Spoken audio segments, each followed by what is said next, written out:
And Chip is already here and ready to begin with our trademark law year in review, which I, as a trademark lawyer, am very excited for. Chip, take it away. Well, thank you. Thank you very much.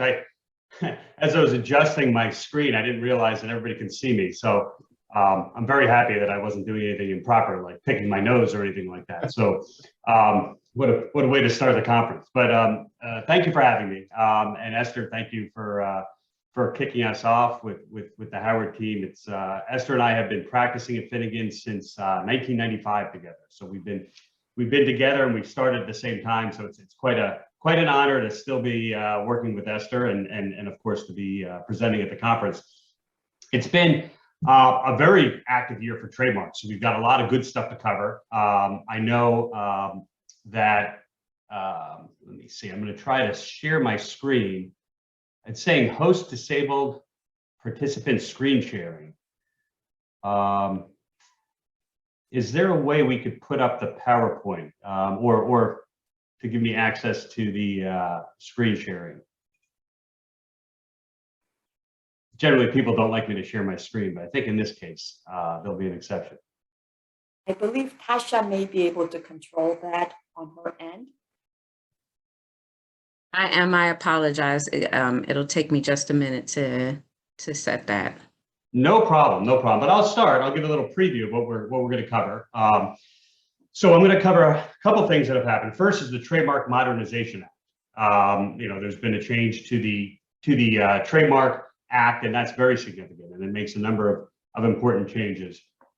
There's also, and I'm also going to loop that in with a discussion of some of the new cases that have come down this year and try to squeeze that in. And I will say, because we only have half an hour, I will certainly, you have to forgive me for talking fast, so I'll do my best to get through it. But there have been some incredibly important cases on initial interest confusion in the online keyword activated banner advertisement and keyword listing context, which is incredibly important, something that's always changed and something that is always changing and something that clients are always asking about. So it's very important. There's another case out of the Ninth Circuit that dealt with aesthetic functionality. Last year, I talked about the Pokey case in the Third Circuit, which gave kind of some insight to the standard for utilitarian functionality, at least in the Third Circuit. Now, out of the Ninth Circuit, we've got some good insight on aesthetic functionality in a context that is very relevant and that pops up quite a bit in practice. And then finally, I'm going to talk about fraud in obtaining registrations, which is a very important topic. So I see I am still disabled from sharing my screen. Is there any way we could pop up my presentation or to give me access? I apologize, Chip. Can you check now? You should have access. No problem. It says I'm still not allowed. Okay. Again, you're not the first to not allow me to share my screen, so please don't do it. Well, I will share your screen for you for now, and then hopefully we can figure this out shortly. That's great. We can do that. That's perfect. Thank you. So I'll start as we pop that up. Let's see.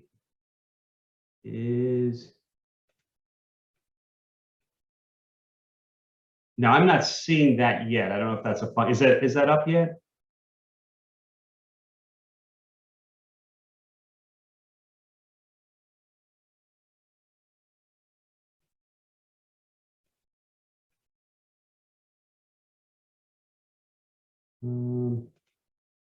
It's not up yet, Chip. Okay, good. I don't know. Sometimes you can't tell if it's me or if it's. But you know what I'll do is I will start. I'll start by talking about the act as we wait for it. So the act let's talk about the Trademark Modernization Act. And again, it was some changes made to the Lanham Act after congressional testimony before both the House and the Senate. And it was enacted on December 27th, 2020, and it's effective December 27th, 2021, except for a few things. Generally, the purpose of the act is to give the United States Patent and Trademark Office tools to address the growing problem of dead wood on the registry. And the big focus of the act was fraudulent trademark registrations. And there's been a problem, and this came up in congressional testimony of different people, many outside the United States, filing fraudulent trademark registration applications and having fraudulent specimens and basically trying to block up the register.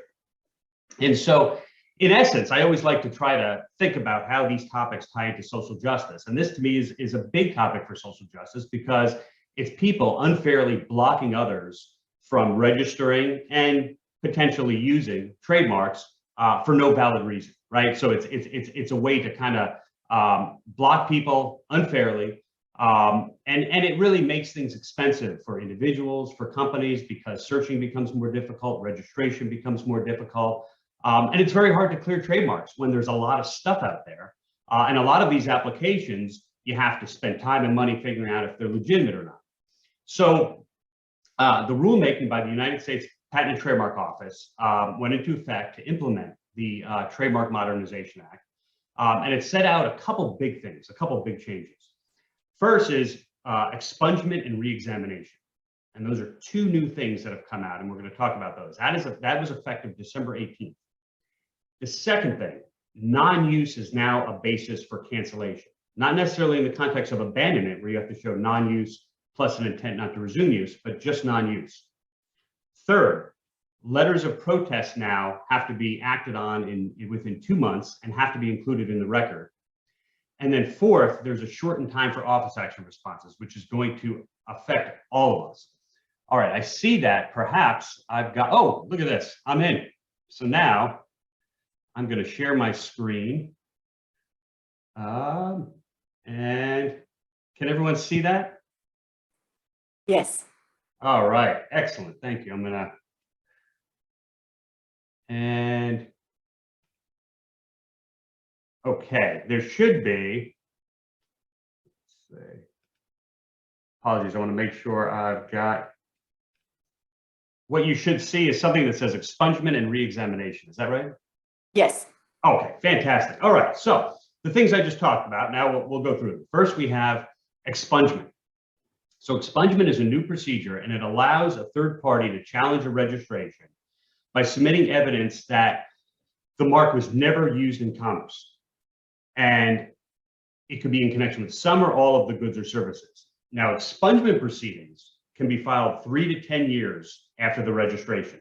So that's the window in which you can file an expungement proceeding. The one exception is up until December 27, 2023, you can file it anytime after 3 years from when a mark was registered. So that's the first thing. The second new procedure, let's see, is reexamination. And that allows a third party to challenge a registration by submitting evidence that a mark was not in use in commerce as of the relevant date. And we'll talk about what the relevant date was in a moment. Now, these can be initiated by a third party, or they could be initiated by the PTO director, and they could do that absent a third party challenge. So that's a very powerful tool as well that the government can take in cleaning up the register. Now, I talked about the relevant date for a reexamination proceeding. And the relevant date on which you have to show use, or at least the registrant has to show use, is if it's a use-based application, it has to be when the application was filed. For an intent to use application, it's either the latter of the filing date for an amendment to alleged use, or the deadline to file a statement of use, including any extensions of that date. So that's the timeline for the expungement. Now, what do you need to do to file these petitions? Oh, let's see.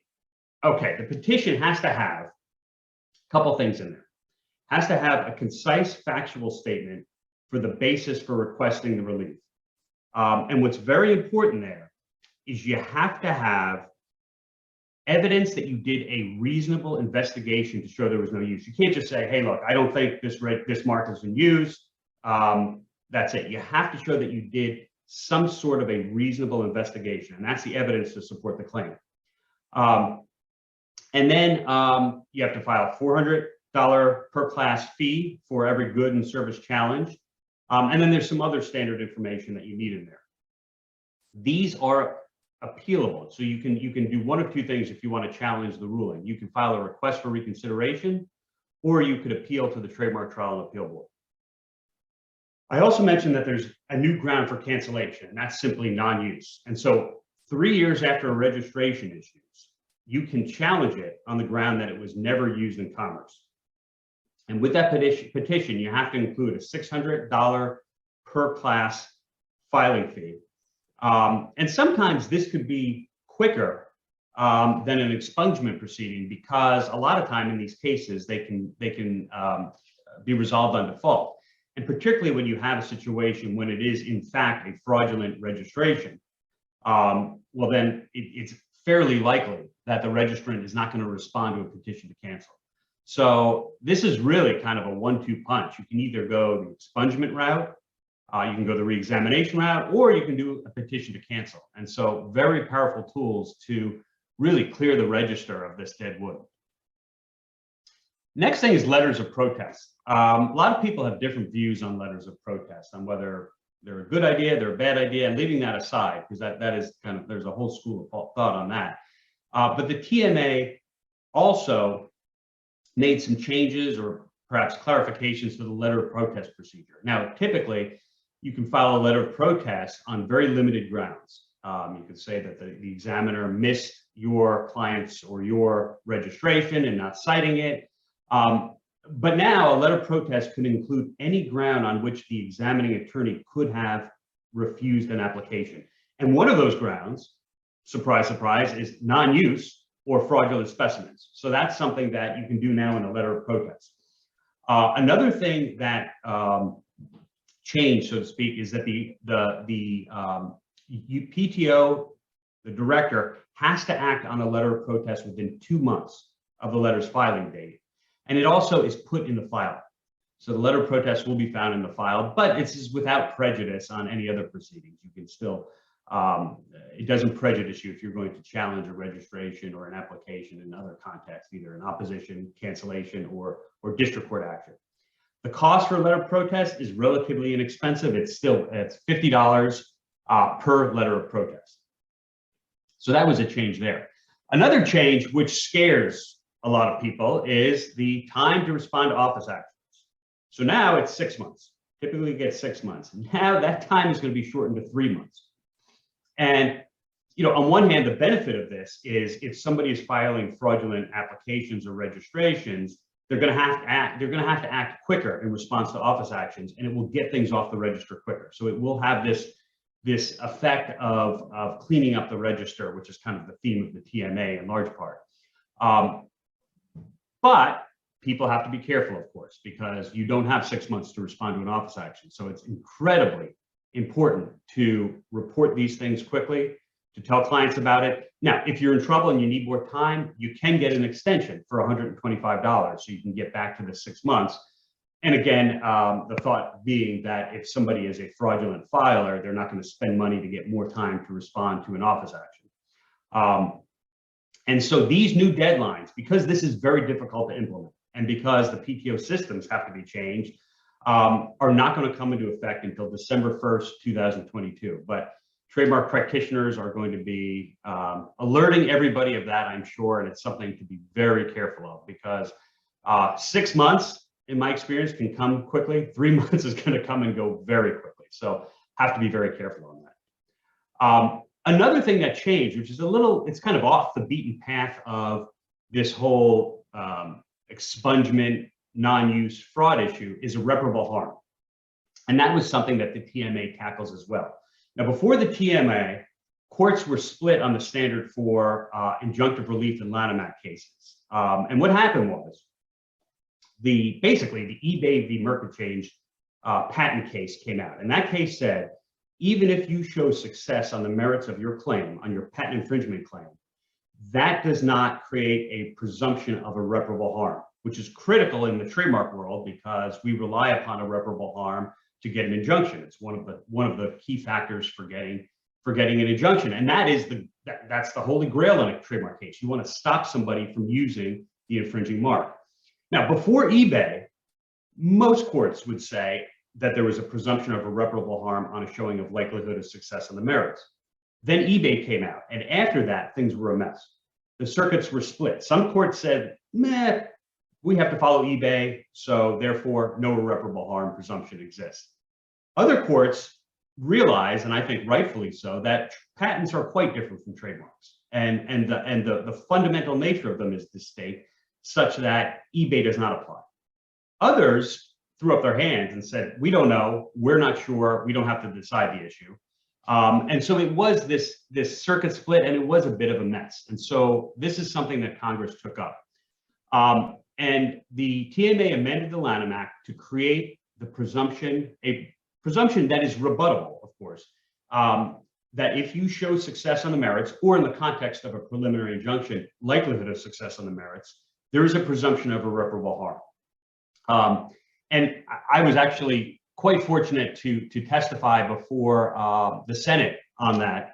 And this was the issue that I had testified for. Now, I have to say, as somebody who gives speeches and speaks in court, you always get some butterflies before you go on. But testifying before the Senate was particularly nerve-wracking for one reason only, and that was it was televised. And I knew people would watch it, and if I made any stupid mistake, they would catch me on it. And that I would be given grief on this. And of course, when I started, I didn't put my mic on. So that was the bad start. But then things went fine, and I thought it went okay. But then somebody pointed out to me afterwards that I had bug eyes. As you can see right here, my eyes were enormous. And unfortunately, that was just a moment in time on the testimony. But this is what was captured. I just did a Google search this. This is what was captured on the internet. So my crazy eyes really were the focus of the testimony. But it was actually just a wonderful experience and a very neat thing to do. Every panelist had to present their testimony in something like 5 minutes. So it was incredibly compressed, but a really, really neat experience. And fortunately, the PTO really did act on all of the issues that we had discussed. So that was the last part of the TMA and how it was amended. The next thing I want to turn to is initial interest confusion, and particularly in the context of internet banner ads. And there's two cases that came out that deal with the situation when people bid on Google AdWords, right? So if many of you know, and maybe some don't know, when you go on Google, if you search for a term, people can bid on that term. They can pay money on that term so that when people put that search term in the Google search bar, their ads, the paying company or individual's ads, will appear. And so their ads could appear, or their websites could be higher on the ranking. And that's how Google makes tons and tons of money. And you can bid on a competitor's trademark. And then early on, there was some litigation on whether or not it's appropriate to bid on a competitor's trademark, whether that's infringement. And courts have generally held, I shouldn't say generally, they have held that you can bid on a competitor's trademark so long as your ads that appear as a result of that are not confusing. And there's a couple key things that I always tell clients, and that is you cannot put your competitor's name in the title. And there's some exceptions for kind of comparative advertising situations, but generally you want your ad to have your trademark in it, to identify it's you, to not use your trademark, your competitor's ad. So if you type Ford and Subaru comes up, the Subaru ad has to be clearly labeled that it's a Subaru car and that they're not dealing with Ford. It has to be done in a non-deceptive way. So that has brought, and the theory on which this is based is initial interest confusion, right? Is there initial interest confusion by luring someone to your website by using a competitor's trademark to consummate a sale? Now, most courts have recognized initial interest confusion, and initial interest confusion exists even if no sale is finally made as a result of that initial confusion. And this is kind of sets the stage, but not everybody recognizes it. So this sets the stage for two important cases. The first came out of the 8th Circuit. It's Select Comfort v. Baxter. And in this case, the defendant, I'm sure you've seen all these ads on TV for Sleep Number. The defendant had used some of plaintiff's trademarks, particularly Sleep Number and Select Comfort, as search inquiry paid terms. So they bid on those terms. But then they did some other things. And what they did was they embedded the trademarks and kind of broke them up and used them in different ways. What the plaintiff did, what Select Comfort made sure of doing, and in both of the cases I'll talk about, the plaintiffs were very careful to make it clear that they weren't relying upon just the purchase of the trademark as a paid term for Google. There was something more going on. And for example, here you could see Sleep Number was the trademark, and then the defendant would put an ad out and would say Sleep 50% off number beds. And there's an example on what you see on the screen right there. Sleep 50% off number beds. So the plaintiff said, look, not only are they buying the keyword, they're doing this other stuff. And they also alleged that when people contacted the defendant, they were doing things that were bait and switch like. They were saying things that were confusing that would suggest that they were the Sleep Number folks. So the district court, so the plaintiff sued. They were not happy about that. And the district court rejected the plaintiff's theory. And they granted this on a motion for judgment as a matter of law. And what they said was, look, people are sophisticated. They know what's going on. And then the case went forward. This was an early decision, but then the case went forward to trial. And the court issued a jury instruction where basically they told the jury, because purchasers of these beds are sophisticated, you cannot consider confusion at initial interest confusion. You have to consider it at the point of sale. And on appeal, the Eighth Circuit reversed. And it was very interesting what they said. And one of the things was they said, look, we're going to recognize initial interest confusion. And the Eighth Circuit was bound by precedent. There was a prior case in the Eighth Circuit that had held, if people are sophisticated, there can't be initial interest confusion. So they were bound by that. But what they said was, it was wrong for the district court to determine as a matter of law that buyers of mattresses are necessarily sophisticated.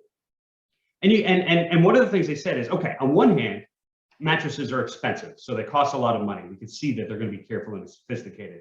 They said, but on the other hand, you don't buy a mattress a lot. And so because you don't buy this a lot, you're going to rely upon what they call fast talking salespeople, and you're going to be influenced by brands. And there's also the issue of people buying this stuff online. Are people that buy products online sophisticated? And I can't help but think, when you walk by a mattress store, you always have the notion of people jumping up and down on a bed. And, as you have the couple jumping up and down on a bed to determine whether it's the right firmness for them, I can't help but think that I wouldn't call them or even me buying a mattress a sophisticated purchaser. And the district court, the Court of Appeals said just that. They said, look, this is something the jury needs to consider.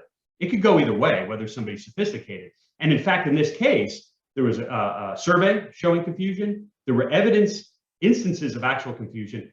And importantly, the defendant admitted in a document that their ads were working because people were confused. So if consumers were truly sophisticated, that one would argue would not happen. So the court said, this is something the jury should consider. And because the jury should be able to consider it, that there should not be an instruction, and it was improper to instruct the jury that they can only consider confusion at the point of sale. So very important case on that. Another case, I don't know if anybody's seen these commercials for Jim Adler. I think they run in our area too, but he's the Texas Hammer. He is a personal injury lawyer, and he's all business. And so what he did is he's got these trademarks for the Texas Hammer. You can see the registration on the right.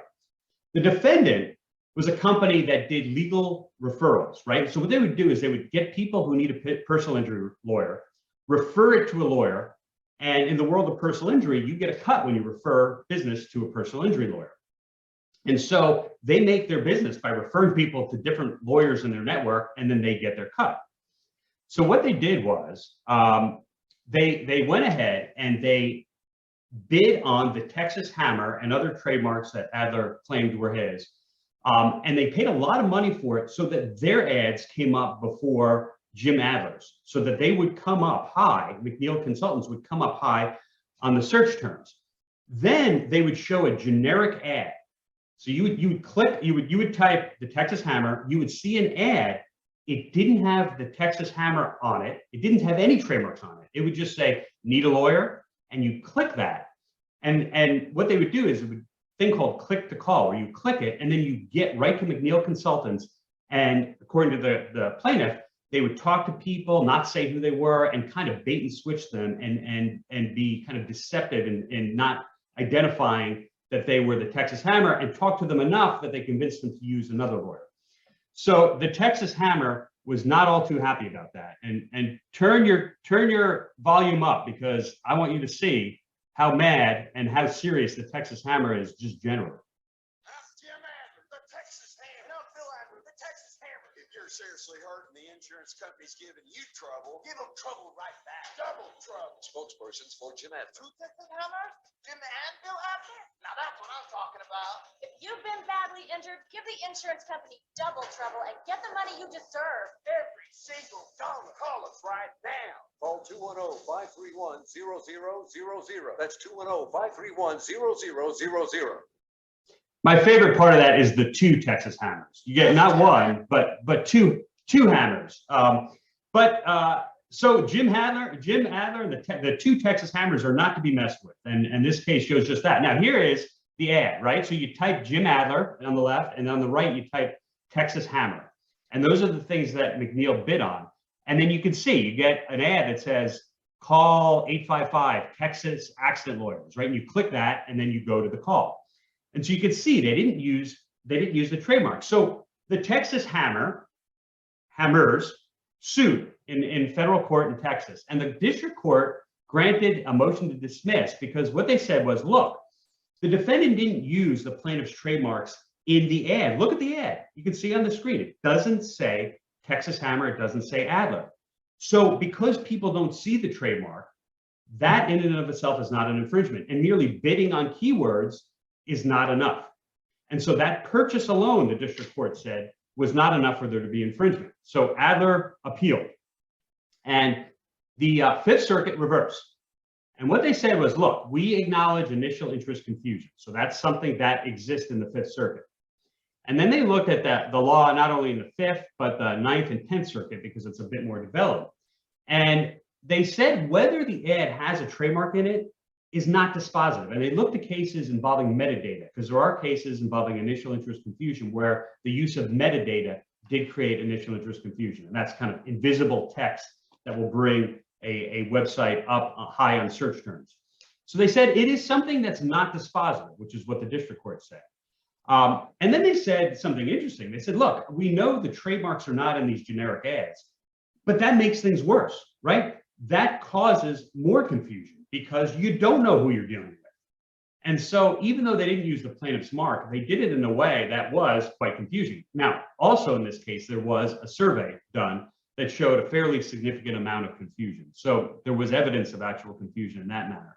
But very interesting case, because it really does show if you don't have to use the plaintiff's trademark anywhere visibly for there to be potentially initial interest confusion. And if you do it with a generic ad, that of course could be enough.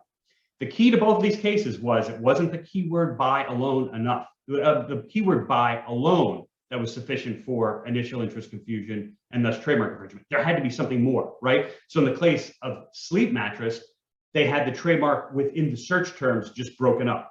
In the case of Adler, you had the generic ad and the call and this kind of deceptive gestalt, which led people down the wrong road. So two important cases on initial interest confusion in an emerging, growing area that confronts clients every day. The next case that is interesting is the aesthetic functionality. Now, aesthetic functionality is a doctrine. Well, let me back up. When you're dealing with trade dress, there's two ways that you have to show a trade dress is distinctive. If it's a configuration, you have to show it has secondary meaning. If it is, but you have to show it's non-functional, both in a utilitarian and an aesthetic way. Now, the doctrine of aesthetic functionality is one that is very controversial. And basically, the doctrine of aesthetic functionality provides that if something makes a product more aesthetically pleasing or commercially desirable, and it has no source identifying function, it's functional. And also it has to be necessary for competition. There's a case called Pagliaro, which I'm sure many of you have heard about, and at least the trademark nerds among us have heard about. In 1952, it came out of the Ninth Circuit. And it said that certain plate designs were aesthetically functional and therefore not protectable. And I actually did some research. I've always talked about this case because it's been criticized, it's been pared back, it's been, there's been a whole bunch of controversy on it. But I actually found the plates that I believe were involved in the case. And I looked them up and I went on eBay and I matched the designs that are discussed in the opinions. And those are the actual plates, at least the ones discussed in the opinion, and assuming that eBay is right. And I tried to match the dates that were involved in that case. So it's kind of interesting. But if something is purely aesthetically pleasing, it's not protectable. This is it's a controversial doctrine because many pleasing designs are source identifying. So where do you draw the line, right? You have handbags with the Louis Vuitton logo all over it. Well, that's aesthetically pleasing for many, but it's also a trademark. Colors are aesthetically pleasing. They're also trademarks. So again, where do you draw the line? But a case came out of the Ninth Circuit, and it involved a word mark. Even though aesthetic functionality is mostly relevant for trade dress, it all is relevant for word marks. But this case is interesting because it's something a lot of us see, or at least I see a lot in my practice, where somebody will get a trademark registration on some words or terms or a phrase. And what they'll do is sometimes they'll get a refusal of the trademark office on the ground that it's ornamental because it emblazons the whole product. And they'll respond to that by then putting the mark on the tag, on the kind of hang tag or something, and they're able to get a registration. Then they start going after people who put that message on shirts. And I've had a couple of cases I've litigated successfully for defendants in the sporting good area where people register these terms that are fairly common and then sue a company. Here, LTTB, small company, and they had this pun, let us turn up the beat. And that was basically the business that they had. And there are some of their products, you can see them on the screen. They got 4 trademark registrations, and they ended up suing Redbubble, a site where people can upload their own products that they make, like apparel and things like that. And some of the products you see on the screen were sold on Redbubble. Let us turn up the beat. Well, the folks at LTTB were not all too happy about that, and they sued. And the district court granted summary judgment for Redbubble. It's, again, it's very interesting that this was on summary judgment, didn't even get to a jury. But they said under the doctrine of aesthetic functionality, absent any actual source confusion, the plaintiff couldn't stop people from showing this pun on products. LTTB appealed, and the Ninth Circuit upheld it. And they said, look, there's no evidence that people buy these shirts because they know that that's a source identifier. You need to show that. All they had was people enjoy the pun. They think it's clever. They think it's cute. And they said that granting exclusive protection over this pun would put competitors at a significant non-reputation related disadvantage, which is what aesthetic functionality seeks to stop. Now, even though the plaintiff lost, the Ninth Circuit, and this is what I think is very important about this case and interesting, is they said, even though aesthetic functionality is alive, it's not something that is an impermeable shield. And they said just placing a mark on a t-shirt, a tote bag, or a mug is not an automatic defense.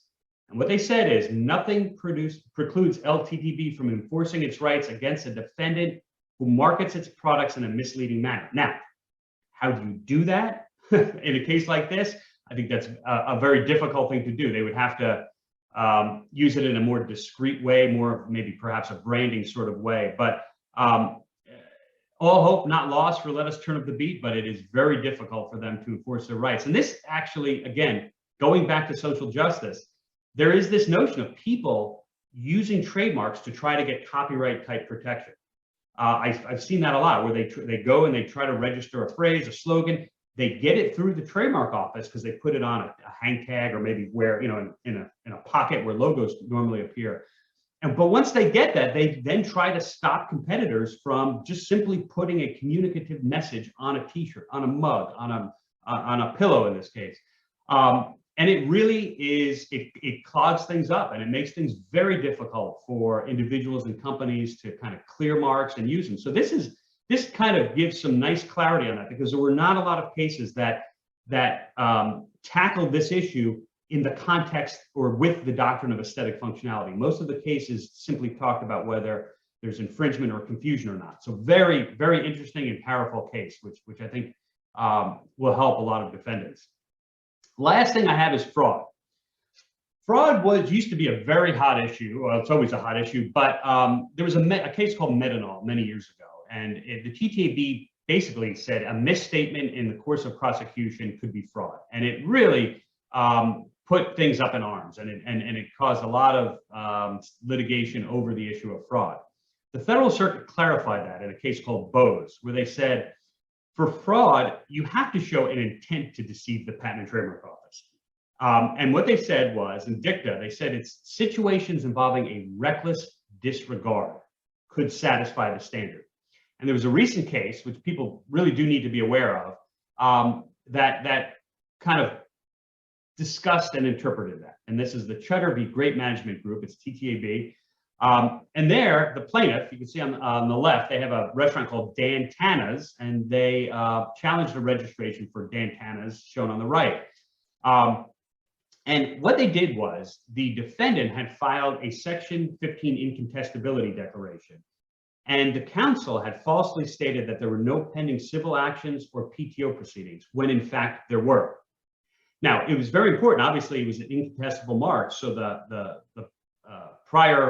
challenger couldn't rely upon the prior rights because the defendant's mark was, or Great Management's registration was incontestable. So they had to go for fraud. And what happened was, they argued that the counsel had been willfully blind to the misrepresentations because this was reckless disregard. Reckless disregard of the truth. You should have known that there was an action involving your registration. To say there was none satisfies the standard for fraud. The TTAB agreed. They said the plaintiff had proven an intent to deceive because by failing to make an appropriate inquiry to the accuracy of the statements, that is a reckless disregard. So this breathes some life into the doctrine of fraud, and it is something that lawyers have to be very careful. You know, with electronic filing, it's so easy to file these declarations and pass them on to a client and just, you know, just kind of churn and burn them. Very important to look at these statements and at least ask the question, are there any actions involving this mark? Either look at it yourself and then ask the client, am I right in saying there are no challenges to this registration, either that I am handling the lawyer or somebody else is handling? So I see that I am at 9:30. I'm going to stop on the dot. I don't want to take you away from Tom Irving because you're going to be very entertained, but I thank everyone for your attention and for having me speak again this year. Thank you for the excellent presentation, Chip. It's always a wonderful year in review of trademarks.